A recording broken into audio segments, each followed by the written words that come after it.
Hello everyone.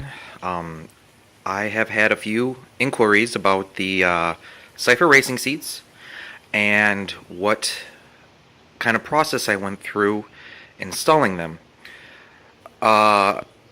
in this little car. So I'm going to go kind of a little more in depth on what I had to deal with and how hard it actually is to put these racing seats in. The seats are held in with 4 bolts.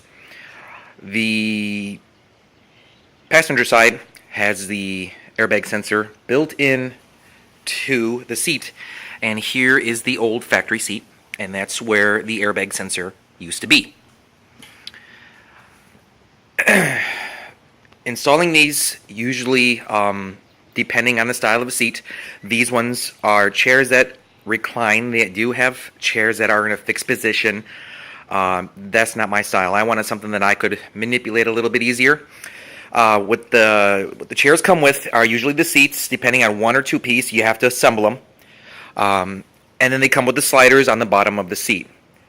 You also have to additionally buy the piece, the bracket that fits to the floor. That's sold separately. Okay? When you do assemble these chairs, you want to make sure that this right here is on the outside of both the chairs. Otherwise, when you go to install, you're going to have an issue with the seatbelt over here. So when you take this chair out, the best thing I can recommend is do the front, slide the chair forward, unhook the 2 sensors underneath the seat. One is for the seatbelt chime, the other one is for the airbag sensor. Okay? And then when you do take this chair out, the seatbelt right here is going to come out with you. There is a star bolt that bolts in to the side of the chair. And I'm going to show you where that is at. As you can see, right here on this factory one, it's right here. Okay? So, this is the thing you want to have. It's a star hex. This will take it out. Okay? Anyways, after you get the seat out, and you're going to have to unscrew the seatbelt, let it go, and it'll go back into the car. What I recommend is you fully assemble the seat and install the seatbelt bracket. When I ended up getting the bracket, it did not come with any bolts that hooked to the seat. So you are going to have to make a few runs to your local hardware store or Lowe's or whatever it is.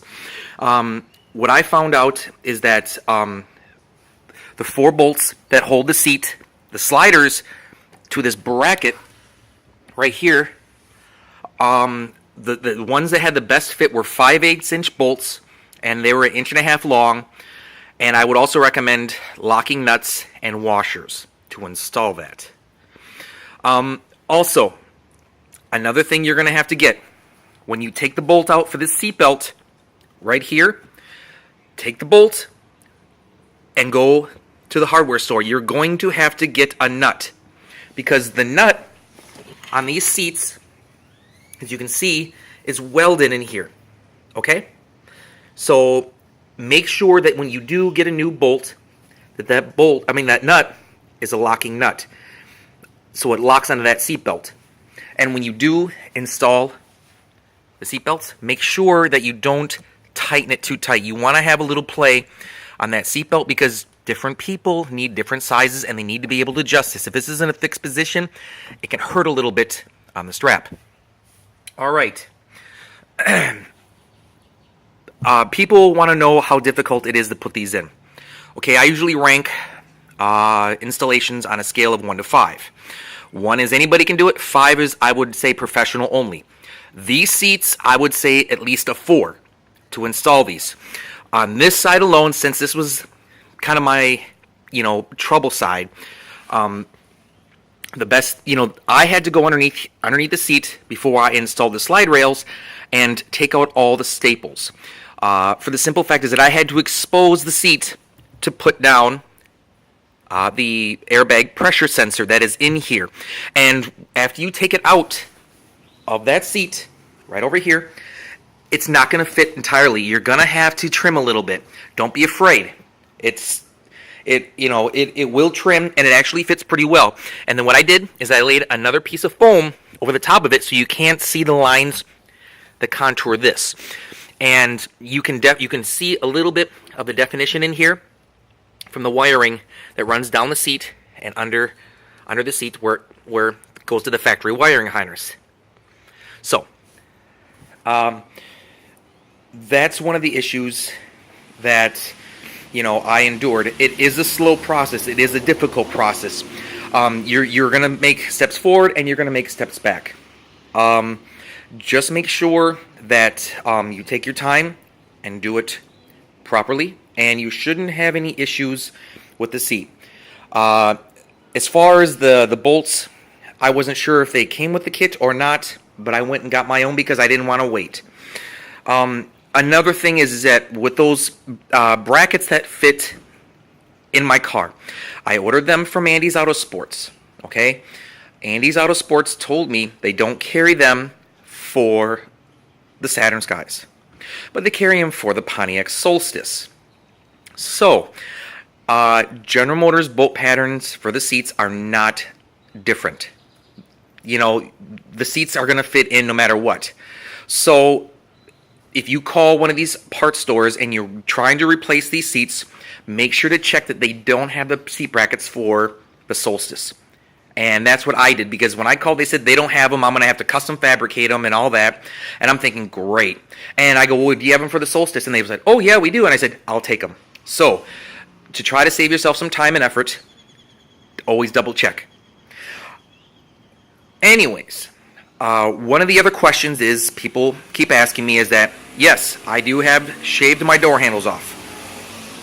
And people go, how do you get into your car if the battery goes dead or the key fob that I have dies? I already thought of that. Inside one of my doors, and I'm not going to say which one and where exactly it's located at for obvious reasons, I have a little manual cable that I can pull. It's real small, and it's hooked to a system of pulleys inside my panel here in one of my doors, and it's hidden.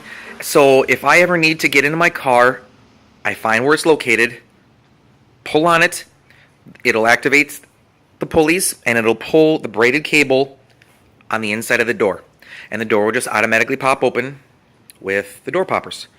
So I hope that answers some of your questions regarding the installation of these seats. Like I said, they're frustrating, yes. The payout, I think, looks fairly good. And definitely, I'm not a big fan of GM leather. So, anyways, I hope that answered some of your questions. And if you have any questions, either hit me up or instant message me, and I will do my best to help you out. Thank you much. Happy motoring.